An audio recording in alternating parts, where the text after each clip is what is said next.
Welcome to Another Touch Ministry. We are at the presence of the Lord again to receive a word from Him. Father, we ask you to prepare our heart so we can receive a word of life from you. Thank you, Jesus. Amen. Last week, I spoke about Paul and his friend Silas. They were about the business of God. They were preaching the gospel,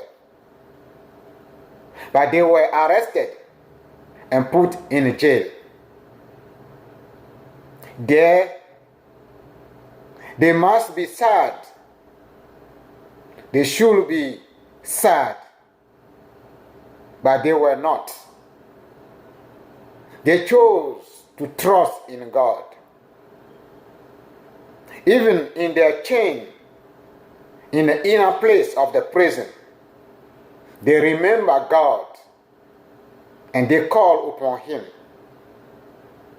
The scripture says in Acts chapter 16 that the power of God came and the foundation of the prison were shaken. All the doors were opened. Because of the power of God on their behalf, they were set free. And I ask you a question. What do you do in your time of trial? What do you do in your time of confusion? What do you do in your darkest moment?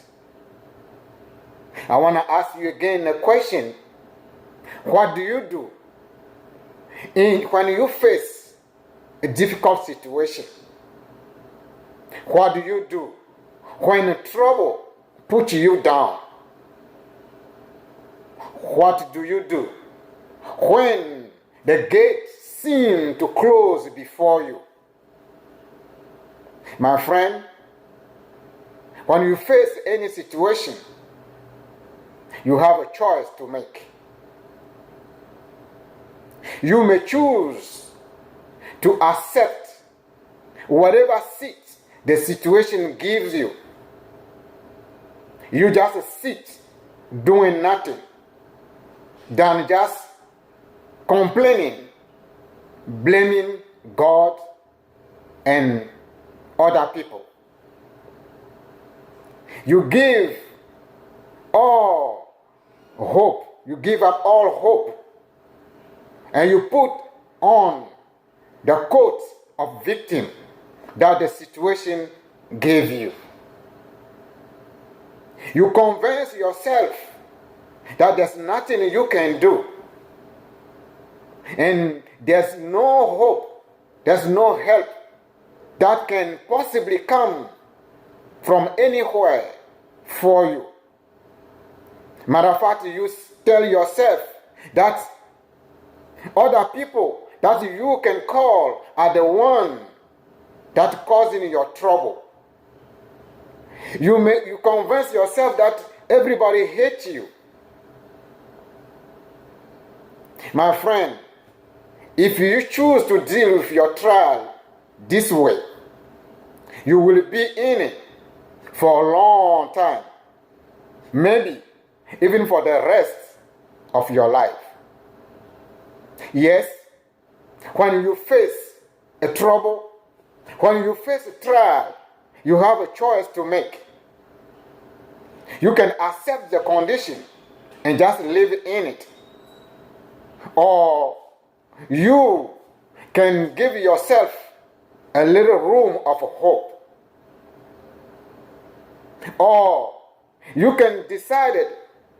You can choose to just have a negative attitude and close all doors of hope. But Paul and his friend Silas decided to give themselves a little room of hope. They decided to give themselves a little attitude, positive attitude for the outcome. And when they did, God came to rescue them. God showed up on their behalf, and they were set free because God saw their determination, even in their trial.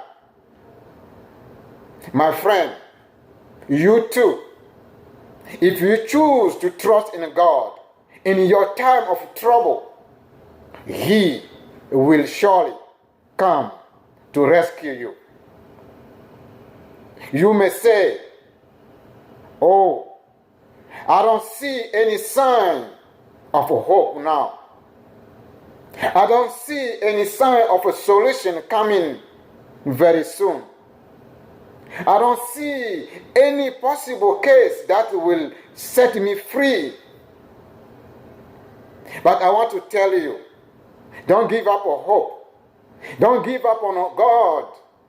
Don't give up on God, because He will never give up on you. Just trust in Him. Do you remember the story of the prophet Elijah in 1 Kings chapter 17-18? When, after 3 years of drought, the prophet Elijah prayed and asked God for rain.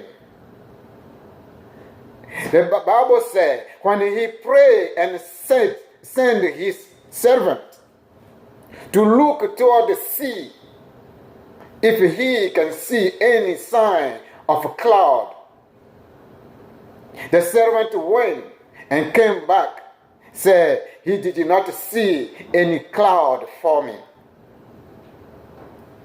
But the prophet Elijah did not give up. He sent the servant back again.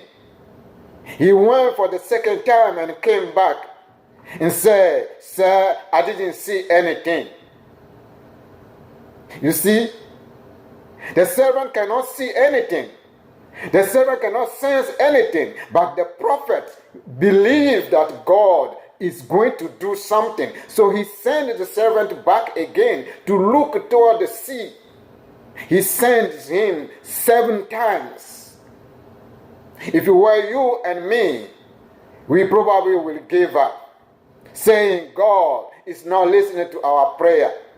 God has turned his back to us. But the prophet Elijah did not give up. He sent his servant for the 7th time.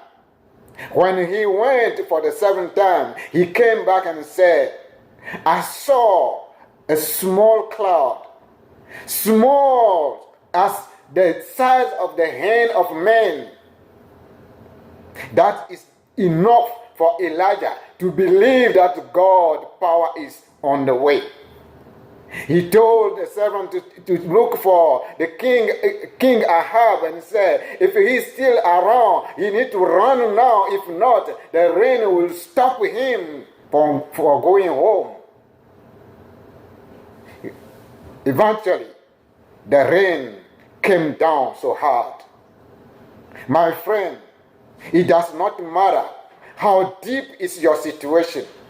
It does not matter how dark is your situation you are facing. It does not matter how deep you are in your sin right now. But God is just in the corner. He's about to show up. Just believe in Him and He will save you.